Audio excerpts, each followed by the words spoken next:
او د زړه حالت به تعالی معلوم شي چې کله ته فیسبوک او ټیک ټاک او یوټیوب ته کښېنې بیا به ستا د زړه پته ولګي چې دا زړه دې دغه طرف ته اوړي او که نه اوړي دغسې که وي د ایمان بیا پته ولګي چې ته د خپل نظر حفاظت کولی شي او که نه شي ته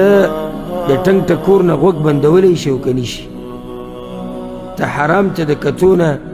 ځان ساتلی شي او که نه شي دا دغه ځای کې پته لګي په دې لږ ساعت کې د چا زړه واوړي بدل شي د دې څه پته لګي سبا له دا زړه له منډه کفر ته واوړي او داسې ګمراهۍ ته واوړي چې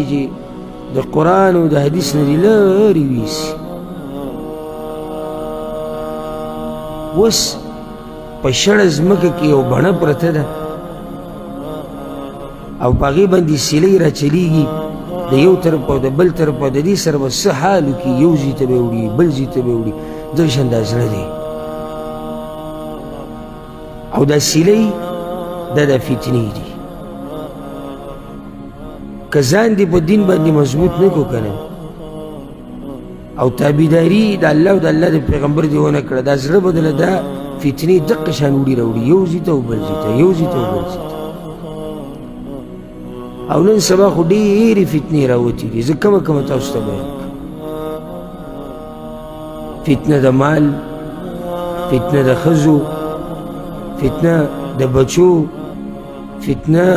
د سیاست فتنه د انټرنیټ فتنه د شهرت ځان مشهورول دا هم نن سبا یو فتنه راوتې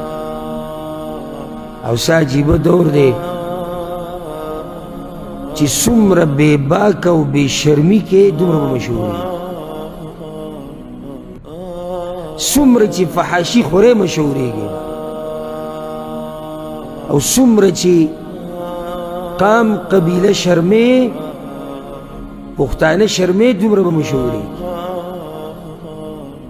نو د هغه خو هم کار دغې سره دی چې څه شم مشهور شي او مقصد دا دی چې مشهور شي ویډیو وچلیږي خلک یې صفت وکړي سبا لکه چېرته ګڼئ چې خلک ورسره تصویر وباسي چې هغه شرمېدلی دا دی اوس دا چې راجمع شوي دي او د ده نه تصویر وباسي دا ګورې د ده نه جدا نه دي څه مو خیال دی یو شی دی خو دغه لا مشهور شوي نه دي او دی مشهور شوی دا حقایق دي ګورې اوس که ماته کې او یو سړی بې شرمه کارونه کوي یا د فحاشۍ مړ مې که زه د سره کښېنم نه تصویر نه وباسم له ده پسې ګرځم ځکه چې زه دا ویم چې ما او ده کې فرق دی زما او د ده لیول جدا دی موږ د یو لیول خلک نه یو زما او د ده تربیت جدا شوی دی زما او د ده دینداري جدا ده زه څنګه د ده سره یو ځای کېږم نو چې هر څه وکړو نن سبا خو به یې ځان مشهوره دا هم یو فتنه راوتې